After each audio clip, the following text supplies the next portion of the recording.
அழகு மிகுந்த ராஜகுமாரி மேகமாக போகிறாள்.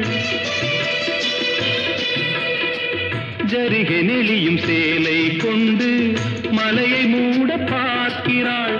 பள்ளம் சிலர் உள்ளம் என ஏன் படைத்தான் ஆண்டவன்? பட்டம் பெற தேடுகின்றேன், எங்கே அந்த நாயகன்? மலையின் காட்சி இறைவன் ஆட்சி. செந்தாழம் பூவில் வந்தாடும் தென்றல் என் மீது மோதுதம்மா.